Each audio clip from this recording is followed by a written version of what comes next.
ఇవాళ ఏం చేస్తున్నావు అమ్మమ్మ? బొబ్బరి పప్పు. బొబ్బరి పప్ప నువ్వు చేస్తున్నావా అమ్మన? నేనే చేస్తున్నా. ఎందుకు అమ్మకి రాదట్నా? ఏముండదట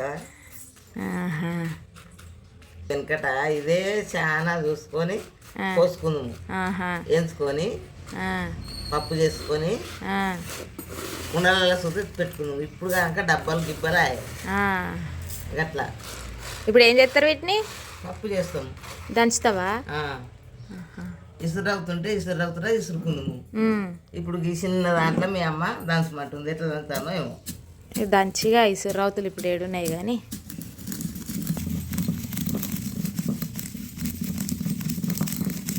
ఇక అట్లా దంపుకున్న తర్వాత చాటలో పోసి ఇట్లా నేముతారంట. నేమితే ఇత్తులకిత్తులు మళ్ళీ పప్పులకు పప్పు అండ్ వెనక పొట్టు సపరేట్ అవుతుంది. ఇంకా మళ్ళీ విత్తులకు ఉన్న పప్పుని మళ్ళీ రోట్లో వేసి దంపుకొని మళ్ళీ చెరిగితే ఇట్లా పప్పులాగా వచ్చేస్తుంది. ఇంకా మొత్తం పప్పు ఉంటే టేస్ట్ బాగుండదంట. ఇట్లా కొంచెం సపరేట్గా అయితే బాగుంటుంది అని చెప్పి అట్లా చేసినారు. ఇట్లా నేమురుడు, కోరుడు, చెరుగుడు ఇట్లా చాలా రకాలు ఉంటాయంట. నాకైతే మా అమ్మమ్మ చెప్తుంటే ఇప్పుడే విన్నా.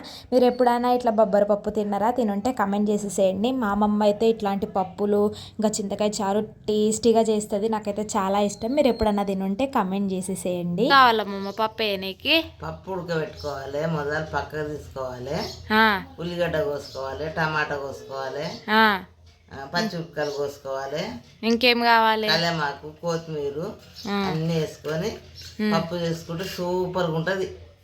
ఇంకేం చేద్దరు పప్పుతో? పప్పే కాకుండా చారు చేస్తాం. చారు చేస్తే సూపర్ ఉంటుంది. ఇంకా దప్పడం ఇప్పుడు చారు అంటారు అట్లా.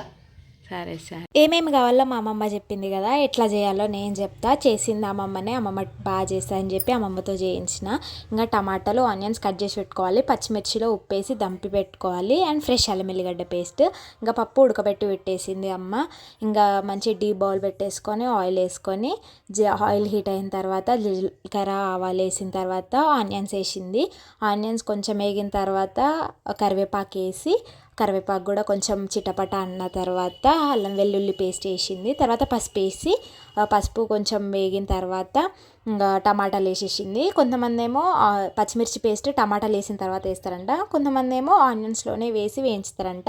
ఇంకా టమాటాలు కొంచెం మగ్గిన తర్వాత పచ్చిమిర్చి పేస్ట్ వేసి అది పచ్చివాసన పోయి టమాటాలు మగ్గిన తర్వాత పప్పు వేసేసింది. మేమైతే ఉప్పు ఎక్కడ యాడ్ చేయలేదు, ఎందుకంటే పచ్చిమిర్చి పేస్ట్లోనే ఉప్పు వేసి దంపినాం కాబట్టి. అండ్ మేము అన్ని గ్లాస్లోనే దంపుకుంటాం, కొంచెం ఉంటే మిక్సీ చేయము. ఇంకా కొన్ని వీడియోస్ ఉల్టా సీదా అయినాయి అన్నట్టు కొంచెం అడ్జస్ట్ చేసుకొని చూసేసేయండి.